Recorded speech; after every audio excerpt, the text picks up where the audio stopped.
दोस्तों, रामायण की एक छोटी सी कहानी। राम और भगवान श्री राम के युद्ध में जब लक्ष्मण जी को आने लगा था तो उनके प्राण संकट में आए। प्राण संकट में आने के बाद हनुमान जी बूटी लेकर आए, संजीवनी बूटी, और लक्ष्मण जी के प्राण बचाए। ये कहानी हम सभी को पता है। लेकिन इसके बाद कुछ समय बाद भगवान श्री राम ने लक्ष्मण जी से पूछा, हे लक्ष्मण, आपने कहीं कोई जीवन में ऐसा कार्य तो नहीं किया था कि आपके प्राण संकट में आए? तो लक्ष्मण जी बोले, हाँ प्रभु, जब आप माता सबरी के झूठे बेर खा रहे थे तब मेरे मन में थोड़ी सी घृणा आई थी। लक्ष्मण जी बोले, ये केवल उसी घृणा का। दोस्तों, ये छोटी सी कहानी है लेकिन हमें बहुत बड़ी सीख देती है।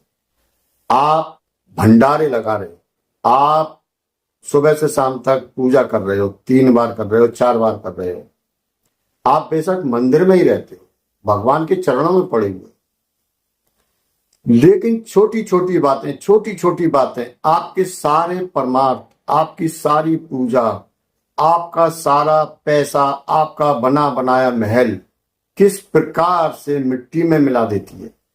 आज की वीडियो इसी विषय पर दोस्तों मैंने बनाई है। और दोस्तों, वीडियो अच्छी लगे तो ही लाइक करना, मेरे शब्द आपको समझ में आए तो ही लाइक करना।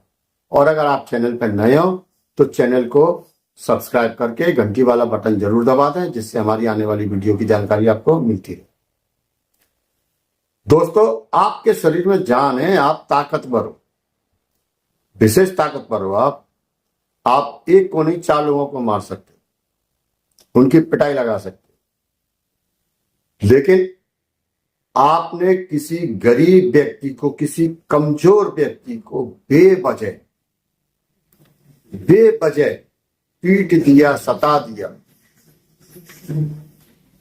दोस्तों, आपके शरीर में आपको पता भी नहीं लगेगा, उसकी जो हाय लगेगी, आप उस गरीब की जो हाय लगेगी ना, वो आपके उस बलिष्ठ शरीर में जैसे एक विशालकाय वृक्ष होता है, ना वृक्ष, और उसमें एक दीमक, केवल एक दीमक का कीड़ा उसमें घर कर जाता है और वो धीमे धीमे सारे वृक्ष को, विशालकाय वृक्ष को खोखला बना देती है। ठीक उसी क्षण से आपके शरीर में ये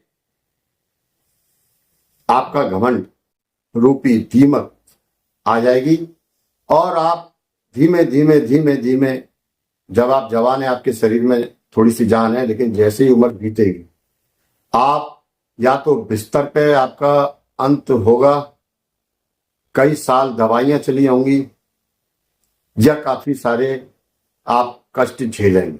आप शारीरिक रूप से बेहद कमजोर हो जाओगे। इसके बाद दोस्तों, आपके पास पैसा है, काफी सारा पैसा, पैसे के बल पे आपने काफी सारे लोगों के मकान हड़प लिए, किसी का गिरवी रख लिया, गिरवी रखने के बाद उसका मकान हड़प लिया। दोस्तों, ये आपके जो आपने पैसे से महल बनाए, आपने पैसे से कई सारी संपत्तियां बनाई, इसका फल पता है क्या होगा? आपकी जो पीढ़ी होगी, पहली पीढ़ी नहीं, दूसरी पीढ़ी नहीं तो सत्य या तीसरी पीढ़ी इसको मिट्टी में मिलाने का कार्य करेगी, और ये मिट्टी में मिलेगा। ये 100% सत्य वचन है। अब दोस्तों, आपके पास आता है एक और तरीका आपके जीवन को सरल करने का। आपका मकान है, काफी बड़ा महल बना हुआ है, काफी ऊंचा बना हुआ है, लेकिन आपके बगल में किसी का नीचा मकान बना हुआ है, आप उसको हे दृष्टि से देखते हैं। आपने बोला कुछ भी नहीं है, लेकिन आपके केवल मन में विचार है कि यार, इससे ऊंचा जी कौन है मेरे सामने, इससे ऊंचा मेरे सामने मेरा मकान बना। अब आपको एहसास नहीं है, वो आपकी हे दृष्टि आपके शरीर में धीमे प्रवेश करेगी और वो विशाल का वृक्ष बनता जाएगा, मन ही मन में। एक समय ऐसा आएगा कि आपका जो मकान है वो या तो बिकने की लाइन में होगा, या कर्ज तले दबा होगा, और आप आर्थिक रूप से एकदम एकदम कष्ट में आ जाएंगे। अब दोस्तों एक और आता है कि आपने किसी से पैसा लिया और पैसा वापस नहीं किया, आपने नीयत खराब कर ली। तो ध्यान दीजिए, आपने किसी की लक्ष्मी ली है, आपके घर की लक्ष्मी बीमार पड़ेगी, आपकी धर्म पत्नी बीमार पड़ेगी, बीमार नहीं पड़ेगी तो उससे ऐसा कुल उत्पन्न होगा कि वो आने वाली पीढ़ियां आपकी बर्बाद होंगी। तो जितनी जल्दी हो सके आपके पास किसी का भी धन हो, आप आज नहीं है भैया कल दूंगा, लेकिन आपका दूंगा, नियत साफ रखिए। ये दोस्तों वो पाप कर्म आपको बता रहा हूं जो कि हम जाने अनजाने में करते हैं। हमसे अनजाने में कई बार घमंड आ जाता है सामने वाले को देख के, अरे इसके पास क्या पैसा, मेरे पास। हमने उससे बोला नहीं है, किसी को शो नहीं किया, लेकिन हमारे पास मन में घमंड आ जाता है। अब दोस्तों एक और पाप कर्म आता है, पर स्त्री पर पुरुष गमन। और ये वो पाप कर्म है कि आपने अपने आसपास भी देखा होगा कि उसके घर में 2-4 गाड़ियां थी, 10-20 नौकर थे, और आज की तारीख में वो एकदम बर्बाद, एकदम बर्बाद मतलब एकदम बर्बाद है। उनके खाने के भी परेशानी है, उनके आने वाली पीढ़ियां उनको कोस रही है। ये एक ऐसा छोटा सा कारण है कि आप ध्यान नहीं करते हो, आप पैसे के घमंड में हो।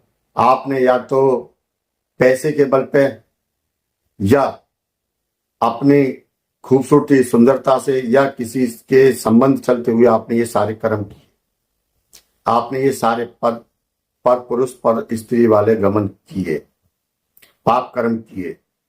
दोस्तों 100% सजा मिलेगी, आप बच नहीं सकते इस काम से, बिल्कुल नहीं बच सकते। जितनी जल्दी हो सके इस काम को छोड़िए। मैंने काफी शॉर्ट में आपको बताया है, और पर स्त्री पर पुरुष गमन का तो मैं आपको केवल उदाहरण भी देता हूं कि आपने देखा होगा हमारी काफी सारी फिल्मों में कि राजा महाराजा थे, नवाब थे, ठाकुर साहब थे गांव के, और वो उल्टी सीधी जगह जाते थे या उनके यहाँ मुजरा हुआ करता था। आपके पास पैसा है, आप किसी स्त्री को नचा रहे हो, वो मजबूरी में नाच रही है, लेकिन आप क्या कर रहे हो, आप अपने पैसे को शो कर रहे हो, आप उस लक्ष्मी की बर्बादी कर रहे हो जिस लक्ष्मी को पूजा जाता है। दोस्तों आज की वीडियो मैंने थोड़ी सी अलग हटकर सभी भगवानों से, उनकी सेवा से, उनके विषय से अलग हटकर बनाई है। यदि आप ये वाले काम छोड़ देते हो, सीधे सेवा भाव पर आते हो, मन में किसी के प्रति सेवा रखते हो, मन में किसी दूसरी जाति के प्रति घृणा नहीं रखते हो, मन में किसी पुरुष के प्रति घृणा नहीं रखते हो, सबको समान भाव से देखते हो, जिसने आपके साथ कोई गलत कार्य किया उसको भी यदि आप क्षमा के रूप में लेकर चलते हो, तो आप भगवान के नजदीक नहीं हो, भगवान आपके नजदीक है। ध्यान दीजिए शब्दों पे, आपको भगवान के पास जाने की जरूरत नहीं है, भगवान आपके पास आएंगे। लेकिन थोड़े से दोस्तों अपने व्यवहार में सुधार करना ही हो। आजकल देखने को मिल रहा है कि जो भगवान के पास रह रहे हैं, मंदिर में रह रहे हैं, मठ में रह रहे हैं, और वो सारे दुष्कर्म कर रहे हैं, क्या सोच रहे हैं उनको भगवान मिलेगा? कीड़े मकोड़े का जीवन मिलेगा उनको अगले जन्म। दोस्तों वीडियो अच्छी लगी हो तो वीडियो को लाइक, चैनल को सब्सक्राइब।